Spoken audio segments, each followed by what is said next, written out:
Selamat siang Maria Finansiawea. Di sini Ibu akan memberikan beberapa revisi dari skripsi kamu. Nah, yang pertama, cover kamu ya. Ini cover itu tidak memakai nomor halaman. Nah, ini cover kamu menggunakan nomor halaman. Jadi ini tolong dihapus karena cover tidak memakai nomor halaman. Kemudian, kembali lagi Ibu ingatkan, ini logo Undana kamu terlalu besar, kamu kecilkan. Nah, ini kalau saya kecilkan, dia jadi hancur seperti ini. Jadi tolong kamu perbaiki, kamu yang mengeditnya. Karena ini sepertinya kamu buat dalam bentuk pakai ini ya, sepertinya kamu insert pakai shapes atau apa begitu. Nah, ini nanti tolong kamu perbaiki. Nah, kemudian, Wea, skripsi itu dia sudah punya abstrak ya. Nah, kamu di sini saya lihat belum ada abstrak kamu. Di sini abstrak kamu belum ada. Nah, kemudian ini daftar isi. Nih, harus ada abstrak. Jadi abstrak itu kamu buat sebelum daftar isi atau sebelum, saya lupa urutannya, apakah sebelum daftar isi atau sebelum bab 1. Nah, yang pasti kamu buat abstrak. Kemudian abstrak itu dia maksimal, abstrak kamu itu maksimal ataupun paling banyak 150 kata. Kemudian menggunakan spasi 1, ukuran huruf 11, kemudian ada keyword atau kata kunci. Nah, abstrak ini kamu buat dalam 2 bahasa, bahasa Indonesia dengan bahasa Inggris. Nah, untuk yang bahasa Indonesia, kamu buat kata kunci. Untuk yang bahasa Inggris, kamu buat keyword. Nah, untuk yang bahasa Inggris, kamu tulis huruf miring. Tulis miring dia. Kemudian, jangan lupa sama seperti abstrak bahasa Indonesia, dia juga harus penulisannya ukuran 11, spasi 1. Gitu ya.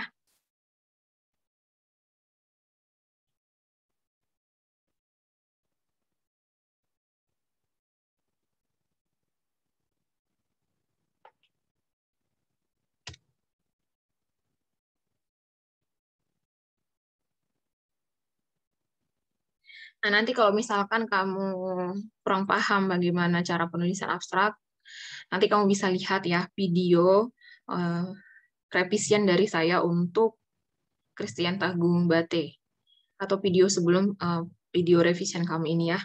Nah, ini saya akan hanya lihat-lihat saja karena bab 1 sampai bab 3 itu sudah diuji waktu proposal. Nah, jadi Ibu lebih fokus nanti di bab 4 dan bab 5. Nah, jadi ini Ibu hanya melihat teknisnya terlebih dahulu.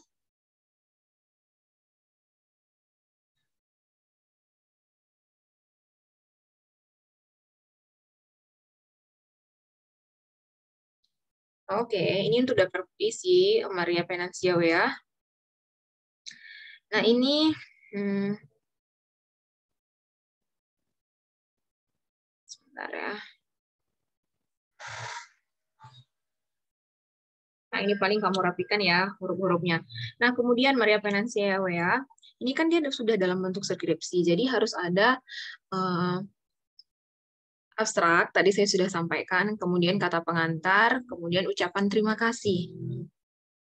Nah, jadi ini sudah dianggap skripsi yang sudah selesai, begitu kamu kerjakan. Sehingga saya melakukan revisi, nantinya dapat secara keseluruhan, karena skripsi itu dia bukan hanya bab 1, 2, 3, 4, 5, tapi ada kata pengantar, ada abstrak, ada ucapan terima kasih, gitu ya. Oke, saya akan cek ke bawah.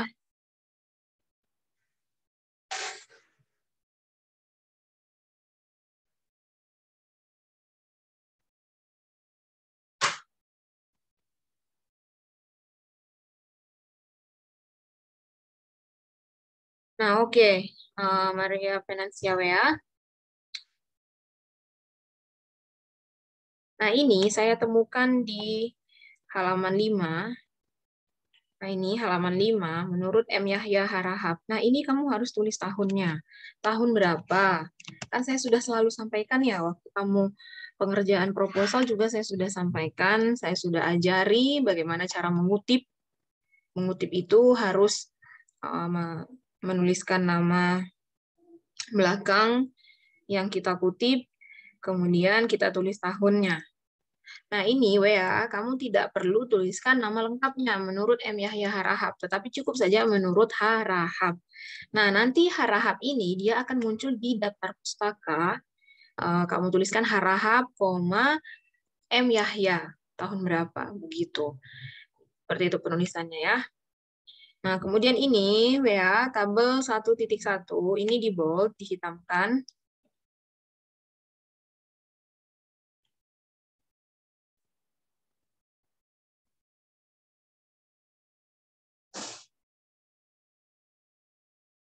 Oke, ini saya tidak baca lagi karena ya waktu proposal harusnya sudah diperiksa ya.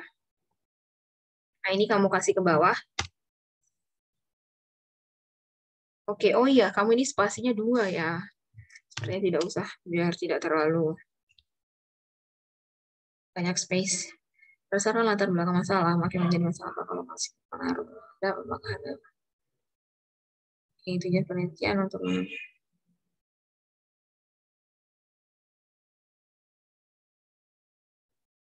Oke. Nah, ini bab 2 tinjauan pustaka.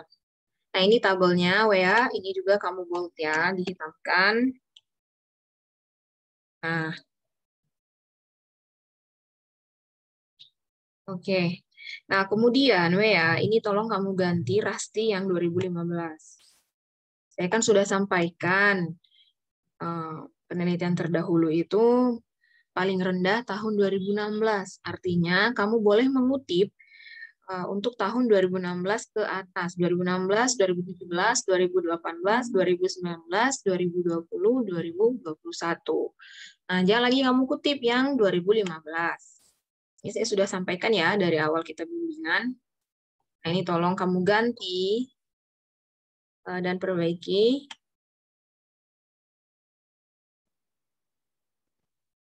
Nah, ini juga yang nomor 3, dana. Nah, ini juga tolong ya, Wea, kamu ganti. Nah, ini nomor 4. Aduh, kok seperti ini ya? Nah, dan nomor 5. Harusnya ini kamu perbaiki, atau jangan-jangan kamu tidak perbaiki. Sepertinya Ibu selalu sampaikan untuk penelitian terdahulu itu paling rendah tahun 2016. Artinya, di bawah tahun 2016, kamu tidak boleh jadikan penelitian terdahulu.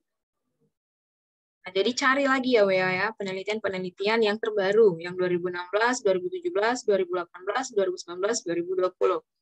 Nah, artinya WA, nanti nama-nama Rasti, kemudian nama Dana, kemudian nama Gani Mata dan Mustafa, kemudian nama Wahyu dan Didik, ini tidak boleh lagi ada di daftar pustaka. Jadi kamu hapus. Karena tidak memenuhi ya, karena dia kan tahun jadul. Nah, oke. Kemudian ini tinjauan teoritis. Nah, 2.1, 22.1 ini kamu bold. Kemudian pengertian lokasi juga kamu bold. Bold maksudnya dihitamkan.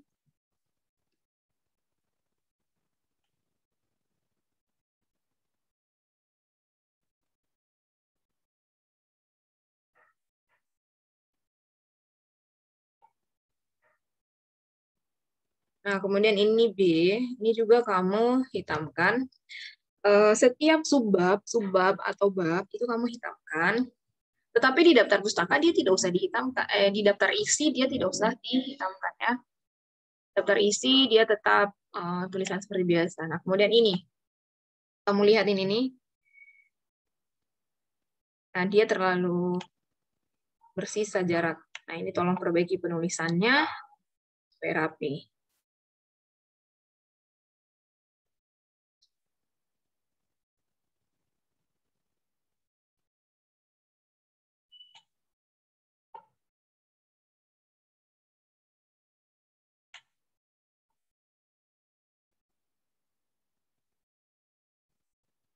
Nah ini 2.222 harga ini juga kamu bold, hitamkan. Kemudian A, hitamkan juga di bold.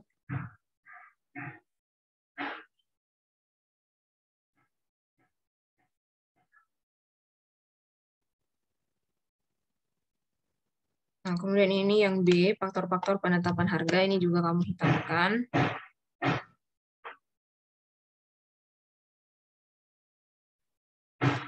Nah, ini yang C, fungsi utama penetapan harga.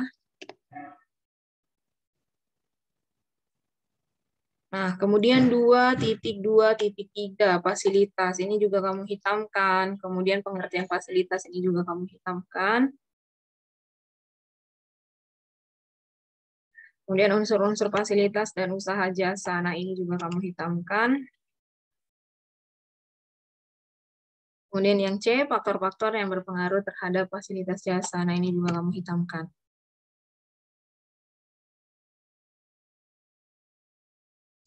Nah, kemudian 2.2.4.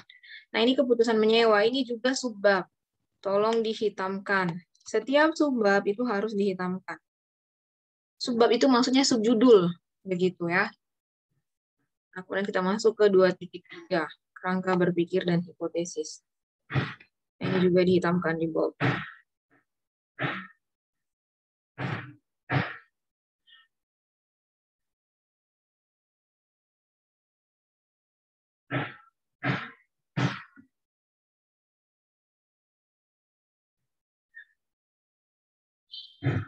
Nah, ini hipotesis juga kamu hitamkan di bold.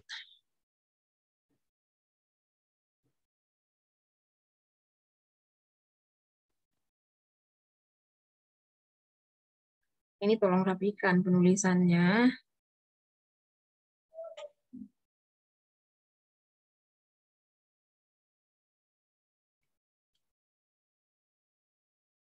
Biar dia sejajar ya. Ini tidak sejajar.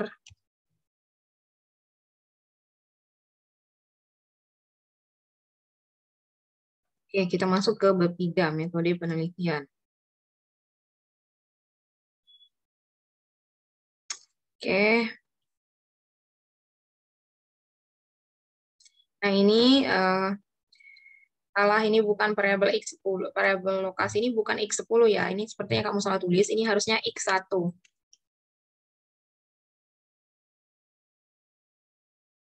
Populasi. Nah, ini untuk 3.3.1 populasi. Ini juga kamu bold, dihitamkan. Sampel juga dihitamkan.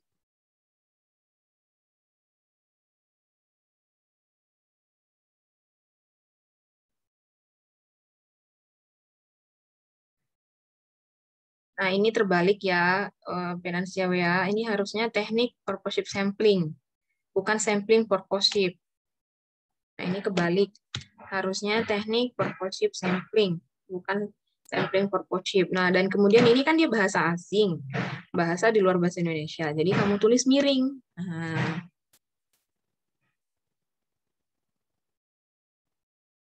ini juga ya,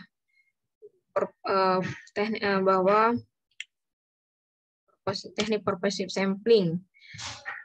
Teknik purposive sampling. Jadi bukan sampling purposive.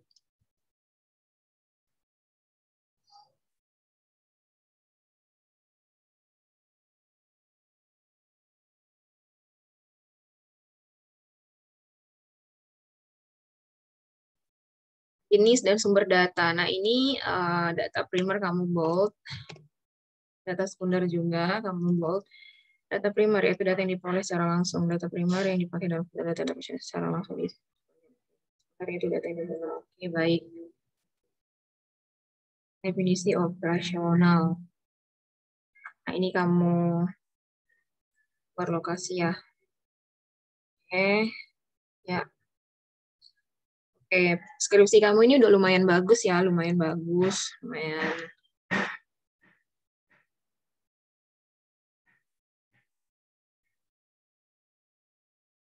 Nah, ini lebih baik skala pengukurannya ini jangan sampai keluar tabel begini. Jadi lebih baik ininya yang di Bentar ya, agar dia tidak keluar dari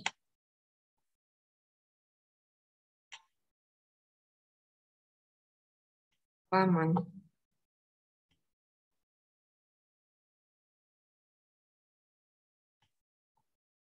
Oke.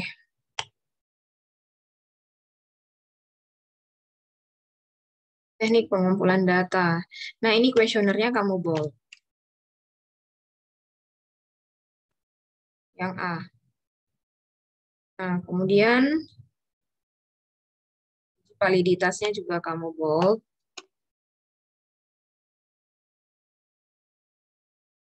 Nah, ini tabel hasil uji validitas ya.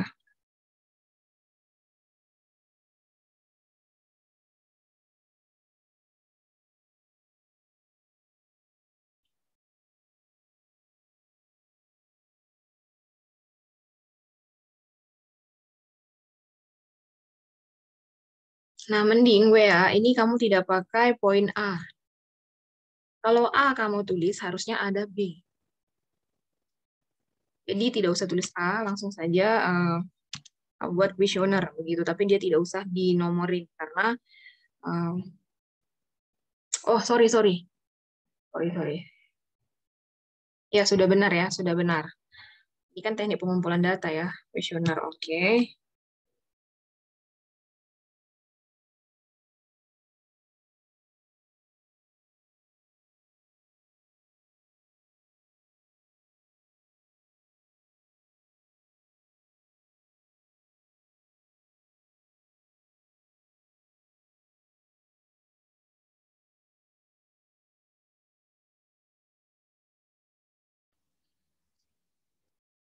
Oke, WA, di sini tambahkan tolong kata seperti ini ya, karena ini kalau kamu buat, misalkan untuk jumlah sampel 85, maka nilai R tabel sebesar, nah jangan langsung seperti itu.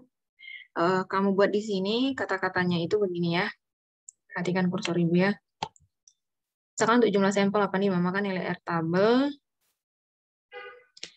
diperoleh jika N kurang 2. Nah, sebesar 0,21. N-nya kan 85 dikurang 2 di 83, sehingga diperoleh R tabelnya itu 0,21. Nah, ini sudah benar ya.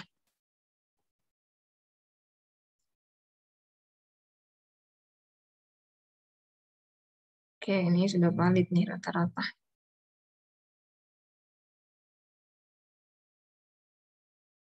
Nah, ini untuk uji reliabilitas, ini juga kamu hitamkan yang angka 2.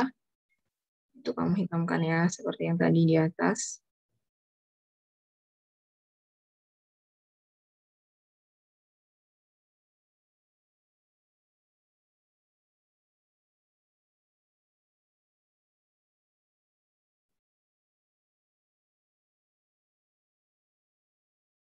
Oke, kemudian ini yang observasi. Observasi kamu hitamkan juga. Kemudian yang wawancara juga kamu hitamkan. Nah, WA, ini kurang ya. Satu lagi, harusnya ini ada dokumentasi. Nah, di sini kamu teknik pengumpulan data. Dalam pengumpulan data, peneliti menggunakan 3 metode. Nah, di sini kamu buat 4 metode ya. 4 metode. Nah, kan tadi yang pertama, kuesioner. Yang kedua, observasi. Ketiga, wawancara. Nah, ini yang keempat, yang D, dokumentasi. Nah, jadi WA, kamu harus ada foto bukti kamu penelitian yang kamu masukkan di lampiran. Jadi foto-foto kamu penelitian atau foto kamu selama melakukan penelitian, pengambilan data, nah itu wajib kamu lampirkan foto-fotonya di lampiran. Nah, lampiran ini di mana letaknya? Lampiran itu terletak di halaman selanjutnya setelah daftar pustaka. Nah, jadi kalau daftar pustaka, selesai daftar pustaka, nah lampiran lah. Kamu lampirkanlah foto-foto penelitian kamu, dokumentasi kamu, kemudian data mentah hasil penelitian kamu, begitu. Nah, ini kamu tulis saja di sini dokumentasi adalah apa begitu.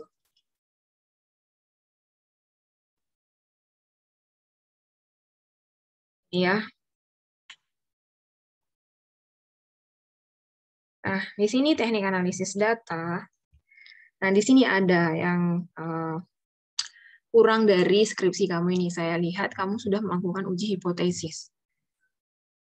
Dan saya lihat semua signifikan. Nah, tetapi WA, kamu punya penelitian ini kan regresi. Nah, regresi itu ada uji prasyarat statistik atau uji asumsi klasik. Dan itu Ibu sudah selalu sampaikan pada waktu kita masih bimbingan proposal melalui via Zoom. Nah, tetapi di sini saya lihat tidak ada. Kamu langsung uji hipotesis menggunakan regresi linear sederhana. Nah, saya sudah ada share di grup PPT bab 3 untuk penelitian kuantitatif, tetapi kamu belum ikuti. Nah, jadi di sini harusnya ada uji prasyarat statistik.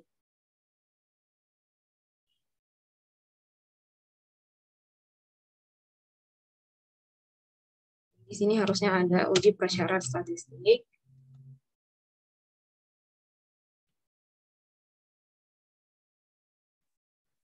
Nah, di sini ada banyak ya uji prasyarat statistik. Apalagi penelitian kamu ini adalah penelitian regresi linear berganda. Nah, kalau berganda, uji prasyarat statistiknya lebih banyak dibanding regresi linear sederhana. Sebentar saya lihat dulu ya.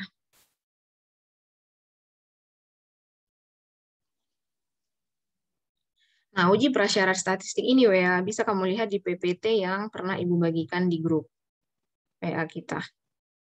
Nah, ini ya.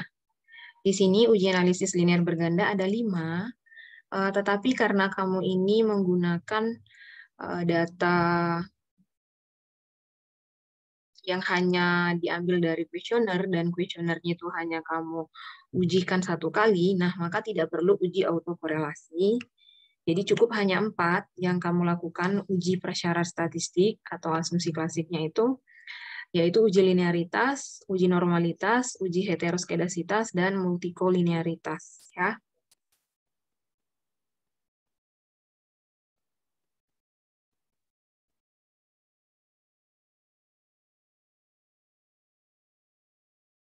Nah, ini kamu jelaskan dulu, uji prasyarat statistik itu apa?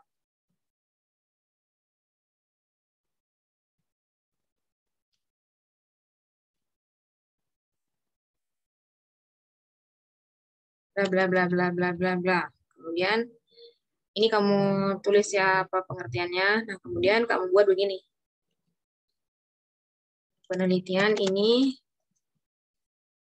merupakan model regresi linear berganda. Sehingga uji prasyarat statistik yang diperlukan meliputi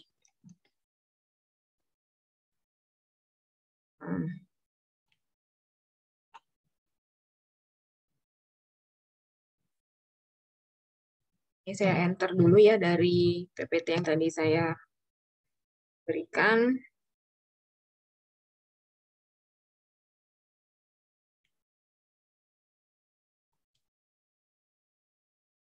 Nah, jadi ada uji linearitas. Nah, WA, ini wajib ya, kamu uji dulu nanti data kamu. Uji data kamu, linear atau tidak. Nah, kamu ujinya pakai SPSS juga. Kamu lakukan pengujian dengan SPSS. Jadi, kamu lakukan pengujian dengan SPSS untuk mengetahui apakah data kamu linear atau tidak.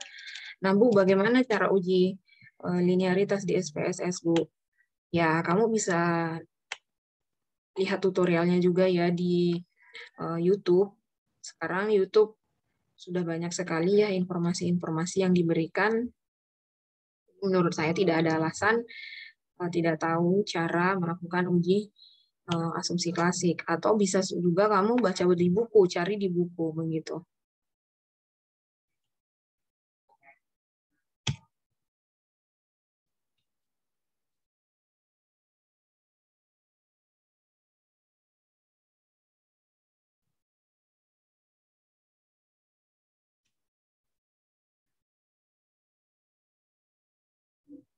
Nah, ini Ibu rapikan.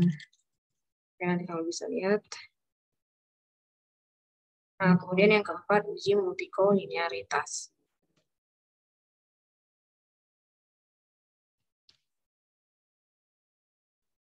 Kemudian ini dasar pengambilan keputusannya.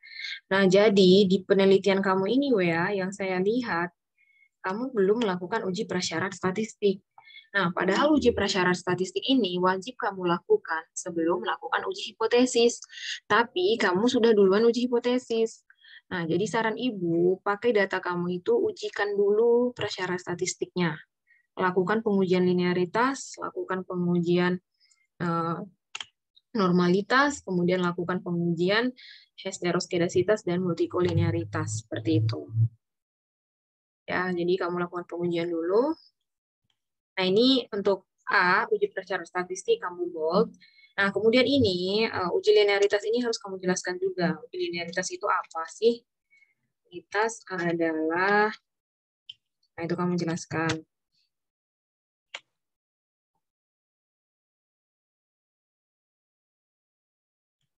Kemudian yang di bawah juga ya, uji normalitas.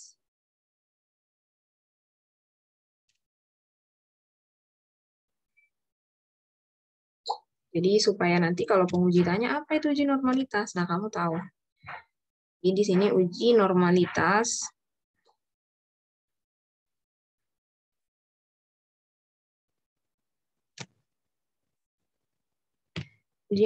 adalah seperti itu.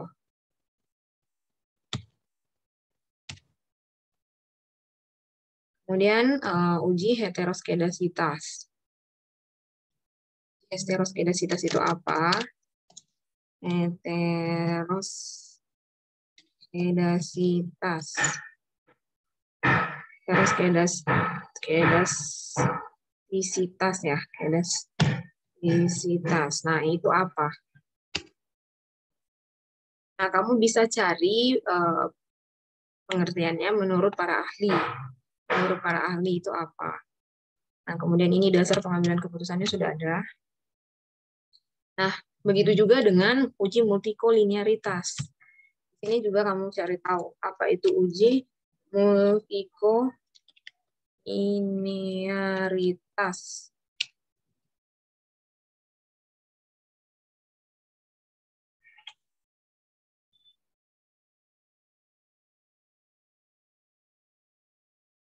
Nah, setelah itu baru kalau kamu mau melakukan uji hipotesis analisis linear sederhana, nah nanti kamu uji dulu ya, Wea ya. Kamu uji prasyarat statistiknya ini, apa hasilnya, kamu masukkan hasil uji yang kamu lakukan di SPSS untuk uji prasyarat statistik ini. Tabel-tabelnya kamu masukkan di dalam uji prasyarat statistik ini. Begitu, berapa angkanya, berapa nilainya, kemudian kamu simpulkan apakah dari data yang diperoleh, dari nilai signifikannya, data itu linearkah atau tidak, data itu normalkah atau tidak, heteroskedasitaskah atau tidak, multikolinearitaskah atau tidak, begitu ya. Jadi hasil output dari SPSS itu harus kamu masukkan, kamu lampirkan. Nah, ini masih linear sederhana, kemudian ini linear berganda. Oke, analisis linear sederhana kamu pakai untuk yang uji parsial ya. Ini analisis reguler berganda. Nah, kenapa saya minta tadi uji prasyarat statistiknya kamu pakai saja yang berganda? Karena kamu ada berganda, ada sederhana. Nah, kalau sederhana kan dia hanya uji linearitas, normalitas, dengan heteroskedasitas. Kalau berganda dia ditambah dengan multikolinearitas.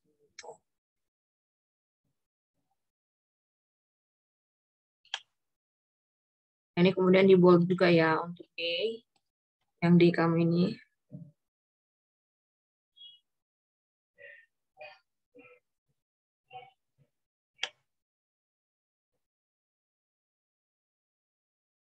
Oke, ini bab 4.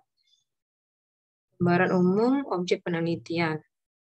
Nah, ini 41.1 ini kamu bold juga, kamu hitamkan.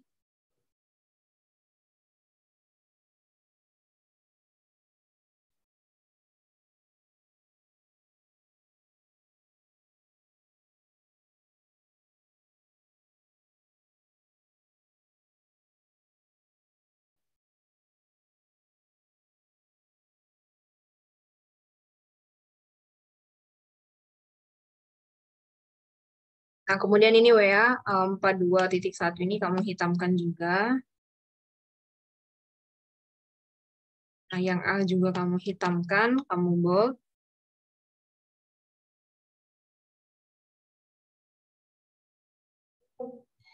Halo Mama. Kemudian yang B juga kamu hitamkan.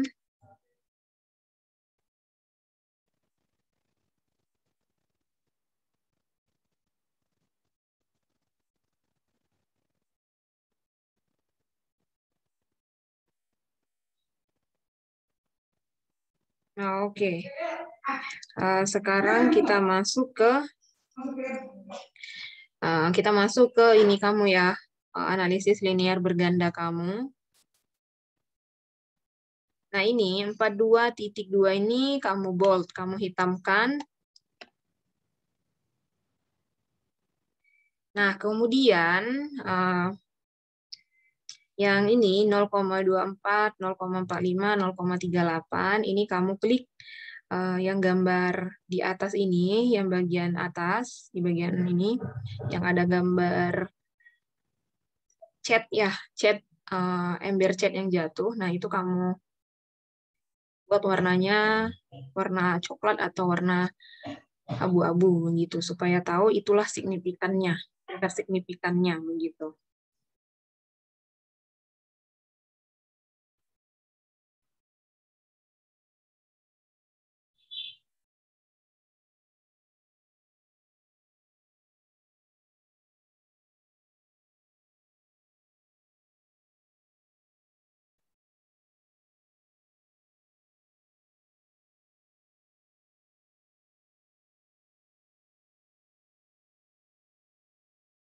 Nah, kemudian yang B-nya ini juga, yang sig-nya ini juga kamu beri tanda seperti itu. Kemudian yang B juga kamu beri tanda seperti yang samping. Nah, kamu di sini kan menjelaskan yang koefisien ini ya. Nah, ini uji hipotesis. Nah, ini 42.3 ini kamu bold. Kemudian yang satu, uji secara serempak ini juga kamu bold.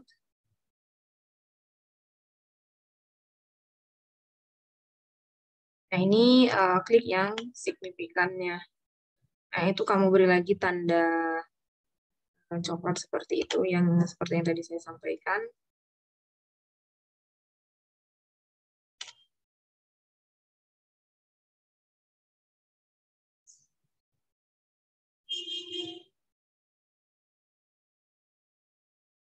Nah, ini kembali lagi seperti yang tadi di atas. Berikan warna coklat seperti itu. Oke, ini kamu sudah bagus ya hasil ujinya. Saya tidak tahu apakah ini kamu uji sendiri, kamu kerjakan sendiri, atau kamu minta tolong teman, atau minta tolong pacar, atau minta tolong keluarga, atau malah minta jasa pengolah data skripsi. Saya tidak tahu ya, tetapi ya saya harap ini memang hasil kerja kamu, sehingga nanti ketika ujian skripsi kamu benar-benar menguasainya. Oke, ini pembahasan. Nah, ini berdasarkan ya, pembahasan berdasarkan uji validitas yang dapat dinyatakan bahwa ya. Oke. Nah, ini WA 4.31, ini kamu bold, kamu hitamkan. Kemudian yang P-nya ini huruf besar. Kemudian yang 4.32 itu juga kamu besar, kamu bold. Nah, kamu bold juga.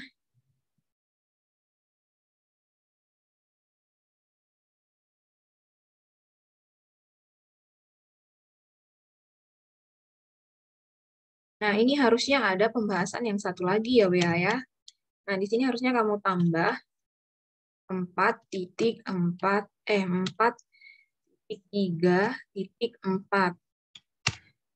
Nah, ini kan kamu sudah jelaskan di atas ini bagian pembahasannya untuk pengaruh parsial, lokasi terhadap keputusan menyewa, harga terhadap keputusan menyewa.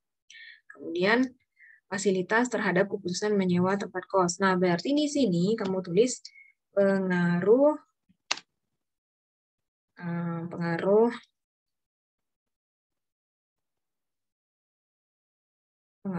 lokasi,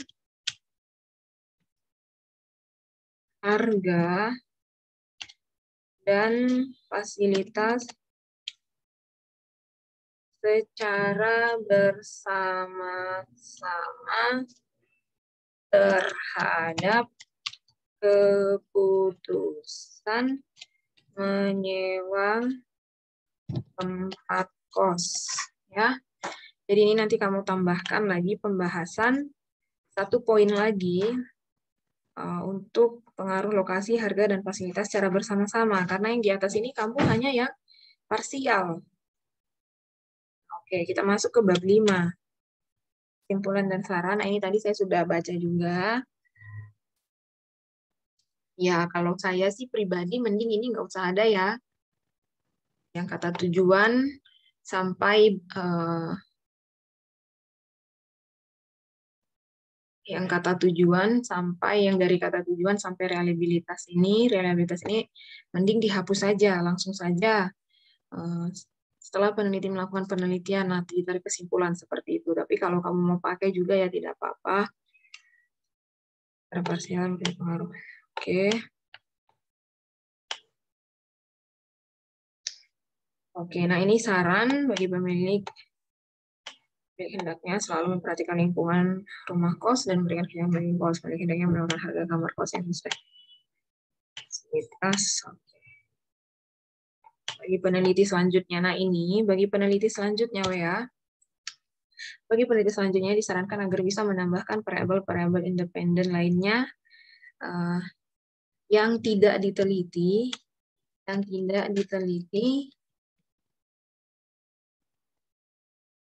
dalam penelitian ini agar dapat menggambarkan pengaruh yang lebih jelas lagi dan lebih akurat. Nah, seperti itu ya. Nah, oke, ini untuk daftar pustaka. Kamu pastikan lagi ini daftar pustaka kamu ini memang benar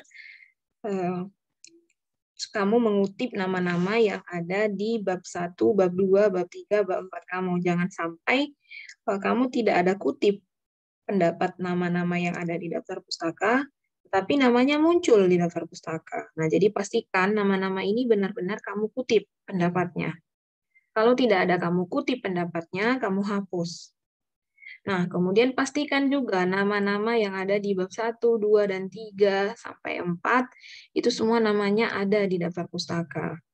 Supaya kamu tidak dianggap sebagai plagiat atau pencuri karya orang, begitu ya. Nah, oke.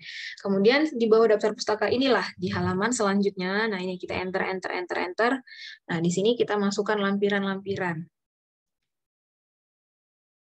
Lampiran-lampiran ini berisi apa? Nah, lampiran-lampiran ini berisikan